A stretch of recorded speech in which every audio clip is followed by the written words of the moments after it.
अमर शेष है नहीं पाप का भागी केवल व्याध, जो तटस्थ हैं समय लिखेगा उनके भी अपराध। अपराध का पता नहीं, लेकिन ये राजनीतिक किरदार तटस्थ तो था।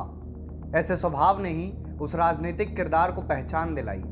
एक फायर ब्रांड हिंदूवादी नेता की पहचान, एक किसान परिवार में जन्म लेने वाला नेता जो शिक्षा हासिल करके शिक्षक बनता है, लेकिन करियर सियासत को ही बनाता है।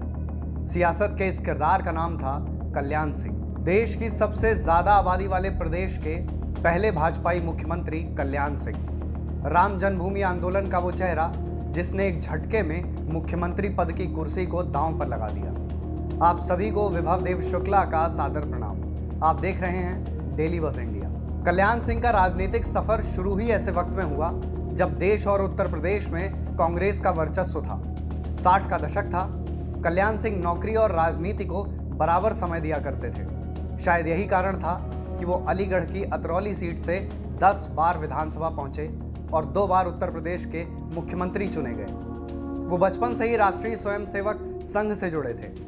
2012 के दौरान भाजपा में वापसी होने पर एक जनसभा को संबोधित करते हुए कल्याण सिंह कहते हैं, राष्ट्रीय स्वयंसेवक संघ और भारतीय जनता पार्टी के संस्कार मेरे रक्त की बूंद बूंद में समाये हुए हैं। इसलिए मेरी इच्छा है कि जीवन भर भाजपा में रहूं और जीवन का जब अंत हो तब मेरा शव भी भारतीय जनता पार्टी के झंडे में लिपट कर जाए।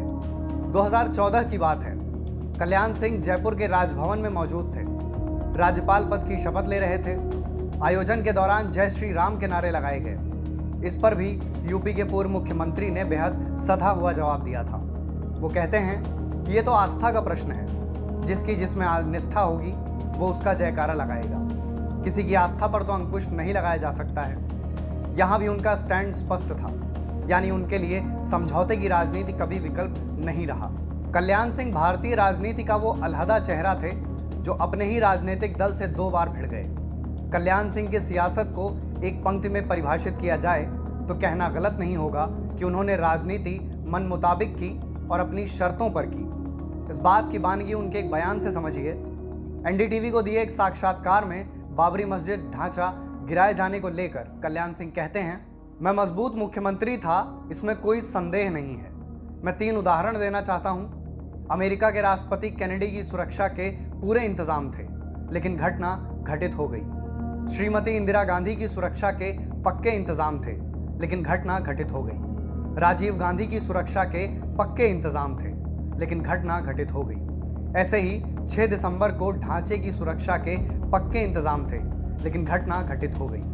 लिब्रान साहब ने जो कुछ कहा कि इसके पीछे साजिश थी, यह नितांत गलत है। मैंने सुरक्षा के पूरे इंतजाम किए थे। बेशक ऐसे बयान हर नेता के नहीं होते हैं। इस बातचीत में ही कल्याण सिंह एक और बयान देते हैं जो बीते 1 दशक में राम मंदिर आंदोलन का सबसे चर्चित बयान बना, और एक दिन पहले उस बयान में कहे गए अंग्रेजी के शब्दों ने ट्विटर के पूरे ट्रेंड्स ही बदल कर रख दी। ढांचा गिराए जाने को लेकर पछतावे से जुड़े एक सवाल पर कल्याण सिंह कहते हैं, ढांचा नहीं बचा, मुझे इसका कोई गम नहीं है। ढांचे के टूटने का न तो मुझे खेद है, न कोई पश्चाताप है, न ही कोई प्रायश्चित है। No regret, no repentance, no sorry, no grief. इच्छा तो राम मंदिर की थी। बहुत से लोग कहते हैं कि 6 दिसंबर 1992 की घटना राष्ट्रीय शर्म की बात थी। मैं कहता हूं 6 दिसंबर 1992 की घटना राष्ट्रीय शर्म की नहीं, बल्कि राष्ट्रीय गर्व की बात थी। राजनीति से हटकर कल्याण सिंह प्रशासनिक दृष्टिकोण से ऐसा चेहरा थे जो अपने सख्त फैसलों की वजह से जाने जाते थे। जनता के लिए इस बात पर विश्वास करना आसान नहीं होगा कि उत्तर प्रदेश में लाखों लोगों को समूह ग और प्राइमरी स्कूल के शिक्षक की नौकरी भ्रष्टाचार और गड़बड़ी के बिना कल्याण सिंह की सरकार में मिली थी। उनकी सरकार द्वारा लाए गए नकल अध्यादेश ने भी खूब सुर्खियां बटोरी थी। इस अध्यादेश ने कल्याण सिंह की छवि को धार देने में अहम भूमिका निभाई थी। ये बात उस वक्त की है जब यूपी बोर्ड नकल के आरोप के बोझ तले दबा हुआ था।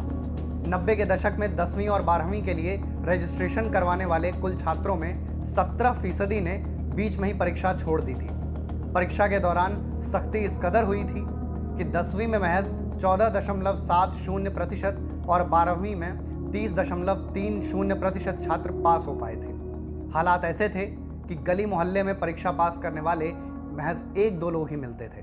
नकल पर इतनी सख्ती कर दी गई थी कि स्कूली बच्चों के लिए भी परीक्षा पास करना मुश्किल हो गया था। एक वक्त ऐसा आया जब 1992 में 10वीं और 12वीं की परीक्षा पास करने वाले छात्र बड़े गर्व से बताते थे कि उन्होंने कल्याण सिंह की सरकार में परीक्षा पास की है। राज्य में अपराध और अपराधियों को लेकर भी कल्याण सिंह का रवैया वैसा ही था, एकदम सख्त। यूपी में अपराध हमेशा से विकट समस्या रही है, लेकिन प्रदेश को कल्याण सिंह के रूप में एक पुख्ता विकल्प मिला था। जो एसटीएफ आज बड़े बड़े आपराधिक मामलों की जांच के लिए मशहूर है और योगी सरकार की एनकाउंटर नीति पर चलता है, उस एसटीएफ का गठन भी कल्याण सिंह की सरकार में ही हुआ था। ऐसे और भी कई फैसले हैं जिन्हें इस कहानी में जगह नहीं मिल पाई, जिन फैसलों ने कल्याण सिंह का नाम राजनीति के पन्ने पर अमर कर दिया।